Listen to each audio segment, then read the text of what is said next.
um deste? Sou louca pelo meu. Na verdade, adoro todas as minhas coisas. Já se perguntou de onde vêm todas as coisas que compramos e para onde vão quando nos desfazemos delas? Não conseguia deixar de pensar nisso, por isso quis saber mais sobre o assunto. E os livros diziam que as coisas se deslocam ao longo de um sistema. Da extração, para a produção, para a distribuição, para o consumo e para o tratamento de lixo. Isso tudo se chama a economia de materiais. Bem, estudei um pouco mais. Eu passei 10 anos viajando pelo mundo, atrás de pistas de onde vêm as nossas coisas e para onde vão. E sabe o que eu descobri? Esta não é toda a história. Falta muita coisa nessa explicação. Em primeiro lugar, neste sistema parece que está tudo bem, sem problemas. Mas, na verdade, é um sistema em crise, porque trata-se de um sistema linear, e nós vivemos num planeta finito, e não se pode gerir um sistema linear num planeta finito, indefinidamente. Em todas as suas etapas, este sistema interage com o mundo real. A vida real não acontece numa página em branco. Interage com sociedades, culturas, economias, o ambiente, e durante as etapas a vida vai se chocando contra seus limites. Limites que aqui não vemos porque o diagrama está incompleto. Então voltemos atrás para preencher alguns espaços e ver o que falta. Uma das coisas mais importantes em falta são as pessoas. Sim, pessoas. As pessoas vivem e trabalham em todas as etapas desse sistema, onde algumas são um pouco mais importantes que outras, algumas têm maior poder de decisão. Quem são elas? Comecemos pelo governo. Meus amigos dizem que eu devia usar um tanque para simbolizar o governo, e isso é uma realidade em muitos países, e cada vez mais também no nosso. Afinal, mais de 50% dos nossos impostos vão para os militares. Mas vou usar uma pessoa para simbolizar o governo, porque acredito nos valores e na visão de que o governo deve ser das pessoas, pelas pessoas, para as pessoas. A função do governo é olhar por nós, cuidar de nós. Esse é o seu trabalho. Depois vem as corporações. O que leva as corporações a parecerem maiores que o governo é porque elas são maiores que o governo. Atualmente, entre as 100 maiores economias da Terra, 51 são corporações. À medida que as corporações foram crescendo, em tamanho e poder, assistimos a uma pequena mudança no governo, como se estivessem mais preocupados com o bem-estar deles do que com o nosso. Muito bem, então vejamos o que mais falta nessa imagem. Começaremos pela extração, que é uma palavra pomposa para exploração de recursos naturais, que por sua vez é uma palavra pomposa para destruir o planeta. A verdade é que cortamos as árvores, arrebentamos as montanhas para extrair os metais, consumimos toda a água e exterminamos os animais. Aqui enfrentamos o nosso primeiro limite. Estamos ficando sem recursos naturais. Estamos utilizando demasiados materiais. Sei que isto pode ser difícil de ouvir, mas é a verdade. Por isso temos que lidar com isso. Durante apenas as 3 últimas décadas, foram consumidos 33% dos recursos naturais do planeta. Desapareceram. Cortamos, minamos, perfuramos e destruímos o planeta tão depressa que estamos debilitando a capacidade do planeta para sustentar o nosso modo de vida. Onde eu vivo, nos Estados Unidos, resta-nos menos de 4% da nossa floresta original. 40% dos cursos de água estão impróprios para o consumo. E o nosso problema não é apenas estarmos utilizando demasiados recursos, mas o fato de estarmos utilizando mais do que a nossa parte. Temos 5% da população mundial, mas usamos 30% dos recursos mundiais. Se todos consumissem ao ritmo dos Estados Unidos, precisaríamos de 3 a 5 planetas. E sabem uma coisa? Só temos um. Então, a resposta do meu país a essa limitação é simplesmente ir tomar dos outros. Este é o terceiro mundo, que alguém dirá tratar-se apenas de uma expressão para designar o local para onde foram as nossas matérias-primas. E o que é que acontece? A mesma coisa, destruição do local. 75% das zonas de pesca do planeta estão sendo exploradas ao máximo ou além da sua capacidade. Desapareceram 80% das florestas originais do planeta. Só na Amazônia perdemos 2.000 árvores por minuto, o equivalente a um campo de futebol por minuto. Então, e as pessoas que vivem aqui?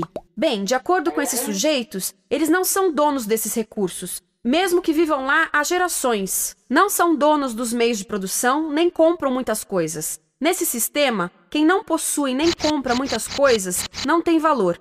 A seguir, as matérias-primas seguem para a produção, onde utilizamos energia para misturar químicos tóxicos com recursos naturais para produzir produtos contaminados com tóxicos. Há atualmente no comércio mais de 100.000 químicos sintéticos. Apenas um punhado foi testado para avaliar o seu impacto na saúde, e nenhum foi testado em relação aos impactos sinérgicos na saúde, ou seja, a interação com todos os outros químicos aos quais estamos expostos diariamente. Por isso, desconhecemos o impacto total deles na saúde e no ambiente. Mas sabemos uma coisa: os tóxicos entram e saem. Enquanto continuarmos a introduzi-los nos nossos sistemas de produção industrial, continuaremos a inserir esses tóxicos nos produtos que levamos para nossas casas, trabalho e escolas, e claro, para nossos corpos. Como os BFRs, ou retardantes de incêndio à base de brometo, que tornam as coisas mais resistentes ao fogo, mas são super tóxicos. São neurotóxicos, ou seja, tóxicos para o cérebro. O que é que estamos fazendo usando esses químicos? Apesar disso, os usamos em nossos computadores, eletrodomésticos, sofás, colchões e até alguns travesseiros. Sim, pegamos nossos travesseiros, os revestimos com neurotoxinas, levamos para casa e dormimos por 8 horas com eles. Não sei, mas acho que num país com tanto potencial, poderíamos ter uma maneira melhor de evitar que as cabeças peguem fogo à noite. Sabia que essas toxinas vão se acumulando ao longo da cadeia alimentar e se concentram nos nossos corpos? Sabe qual é o alimento do topo da cadeia alimentar com o nível mais elevado de químicos tóxicos? O leite materno. Isto significa que os menores membros das nossas sociedades, os nossos bebês, recebem as maiores doses de químicos tóxicos das suas vidas a partir do leite das suas mães. Não acha que é uma incrível violação? A amamentação deveria ser o mais importante ato humano de nutrição. Deveria ser algo sagrado e seguro. A amamentação continua a ser o melhor e as mães devem amamentar, mas nós deveríamos proteger esse ato. Eles deviam protegê-lo. Eu pensava que zelavam pelos nossos interesses. As pessoas que mais sofrem com esses produtos químicos são os trabalhadores das fábricas. Muitos são mulheres em idade reprodutiva que trabalham com toxinas que afetam a gestação, carcinogênicos e muito mais. Agora eu pergunto: que tipo de mulher em idade reprodutiva trabalharia no emprego deste, exposta a estas toxinas, a não ser uma mulher sem outra alternativa? Essa é uma das maravilhas desse sistema. A erosão dos ecossistemas e economias locais aqui garante um fluxo constante de pessoas sem alternativas. No mundo, há 200 mil pessoas por dia se deslocando de ambientes que as sustentaram ao longo de gerações para cidades, onde muitas vivem em bairros de lata, à procura de emprego, por mais tóxico que seja. Não só os recursos são desperdiçados ao longo desse sistema, mas também pessoas, comunidades inteiras são desfeitas. Sim, as toxinas entram e saem. Muitas delas saem das fábricas em produtos, e muitas mais saem como subprodutos, ou poluição, e estamos falando de muita poluição. Nos Estados Unidos, as indústrias admitem liberar mais de 1.800.000 quilos de químicos tóxicos por ano. Deve ser muito mais, porque isso é o que eles admitem. Trata-se de outro limite, porque quem quer ver e respirar 1.800.000 quilos de químicos tóxicos por ano? Então o que eles fazem? Mudam as fábricas poluidoras para o estrangeiro, para poluir outros países. Mas, surpresa, grande parte dessa poluição volta para nós trazida pelo vento. E o que acontece depois de todos os recursos naturais serem transformados em produtos? Passam por aqui, para a distribuição, o que significa vender todo o lixo contaminado com toxinas o mais rápido possível. Aqui, o objetivo é manter os preços baixos, com as pessoas comprando os produtos em constante movimento. Como eles mantêm os preços baixos? Pagam salários baixos aos trabalhadores das lojas e restringem o acesso aos seguros de saúde sempre que podem. Tudo se resume em exteriorizar os custos. O verdadeiro custo da produção não se reflete no preço. Em outras palavras, não pagamos aquilo que compramos. Outro dia estive pensando nisto.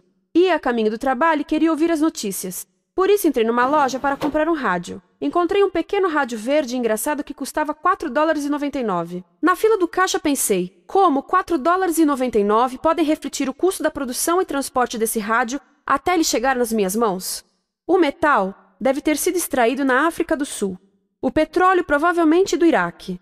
O plástico produzido na China e talvez montado por uma criança de 15 anos numa fábrica do México. $4,99 não paga nem o aluguel do espaço ocupado na prateleira, nem parte do salário do empregado que me atendeu, ou as viagens de navio e caminhão que o rádio fez. Foi assim que eu percebi que eu não paguei o valor do rádio.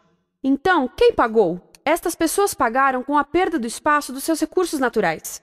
Estas pagaram com a perda do ar puro, com o aumento de doenças como asma e câncer. As crianças do Congo pagaram com o seu futuro, pois 30% delas abandonam a escola para trabalhar nas minas de coltan, um metal que usamos em aparelhos eletrônicos baratos e descartáveis. Estas pessoas pagaram por não ter direito ao seguro de saúde. Ao longo desse sistema, pessoas contribuíram para que eu comprasse o rádio por $4,99. Mas essas contribuições não são registradas por nenhum contabilista. É isto que eu quero dizer com exteriorizar o verdadeiro custo de produção. E isso nos leva à seta dourada do consumo. O coração do sistema, o motor que impulsiona. É tão importante proteger esta seta que se tornou prioridade daqueles dois sujeitos.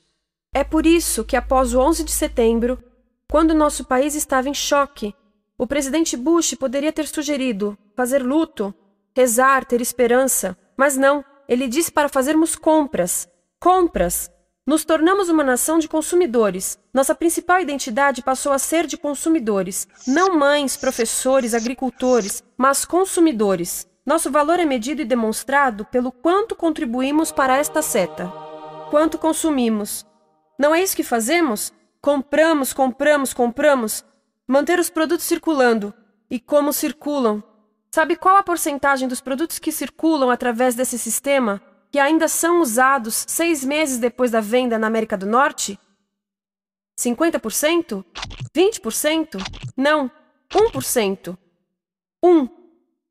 Em outras palavras, 99% das coisas que nós cultivamos, processamos, transformamos, 99% das coisas que percorrem o sistema são lixo em menos de 6 meses. Como é que podemos gerir um planeta com esse nível de rendimento?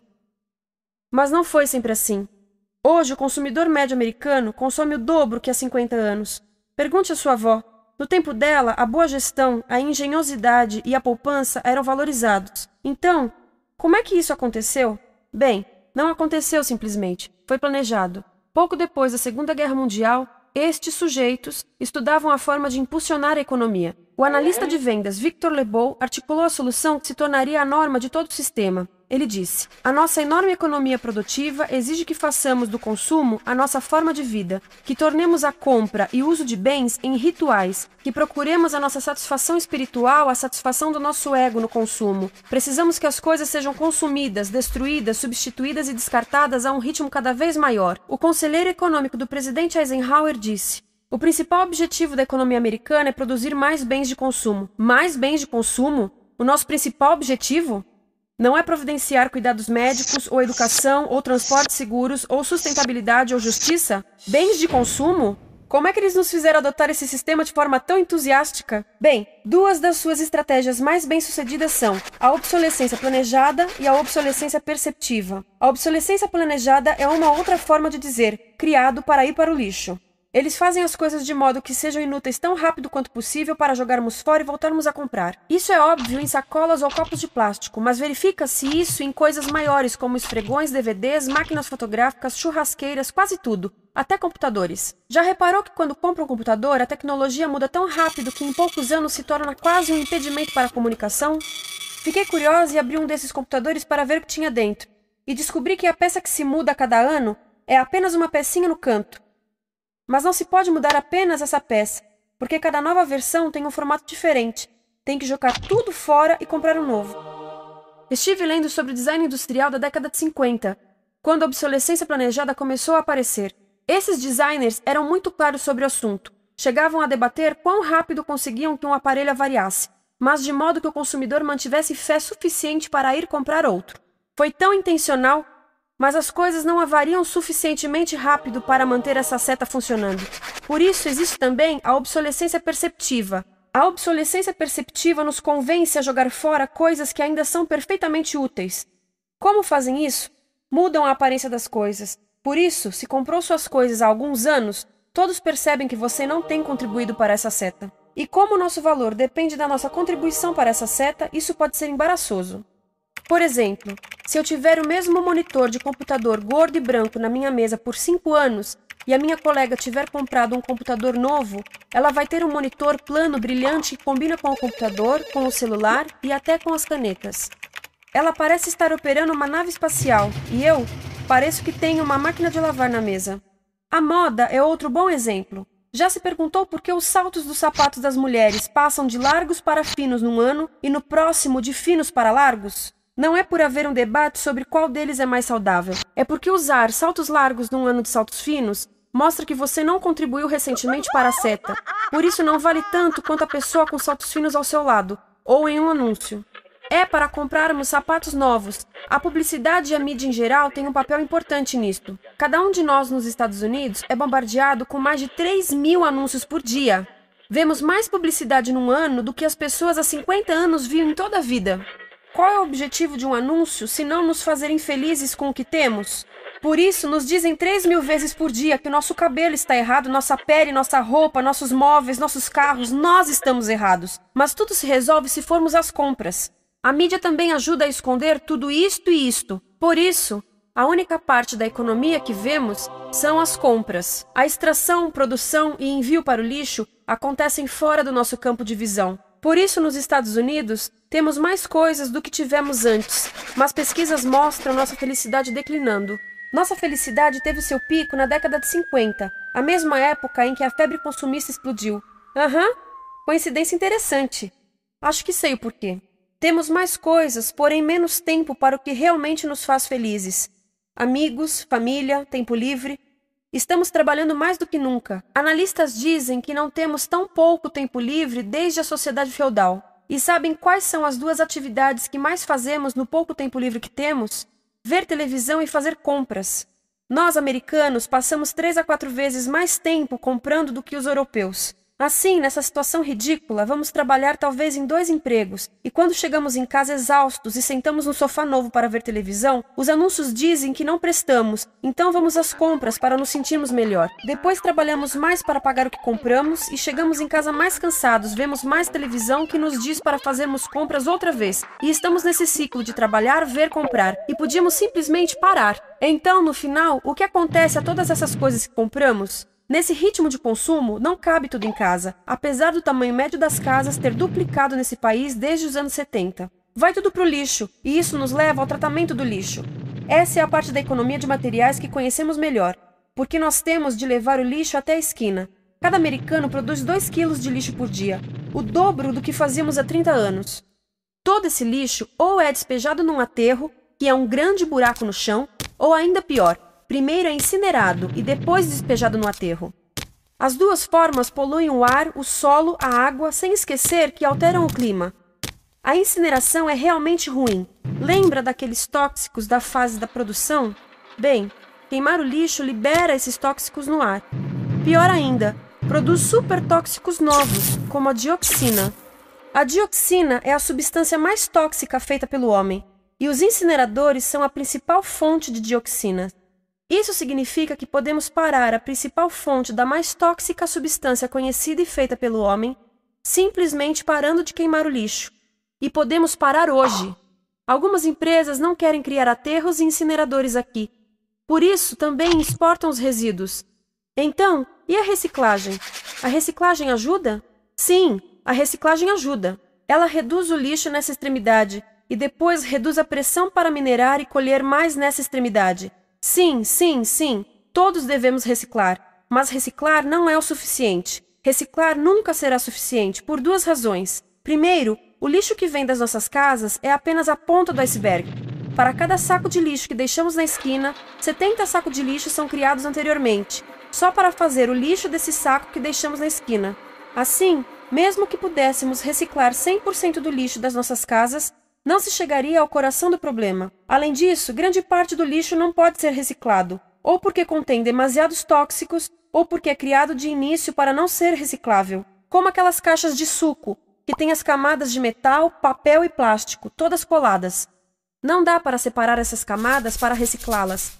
Como se vê, é um sistema em crise. Por todo o percurso, estamos batendo em limites, do clima em mudança ao decréscimo da felicidade. Simplesmente não está funcionando. Mas a parte boa de um problema tão generalizado é haver tantos pontos de intervenção.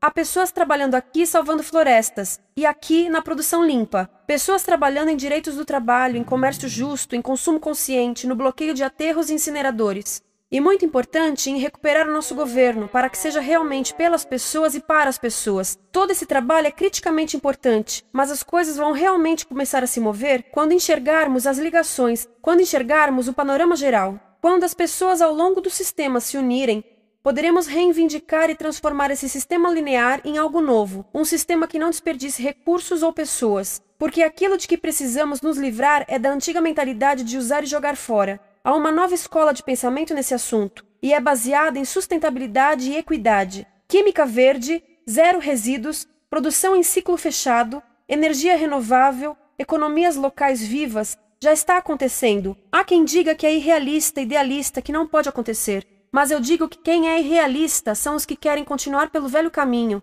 Isso é que é sonhar. Lembre-se que a velha forma não aconteceu por acaso. Não é como a gravidade que temos que conviver. As pessoas a criaram, e nós também somos pessoas. Por isso, vamos criar algo novo.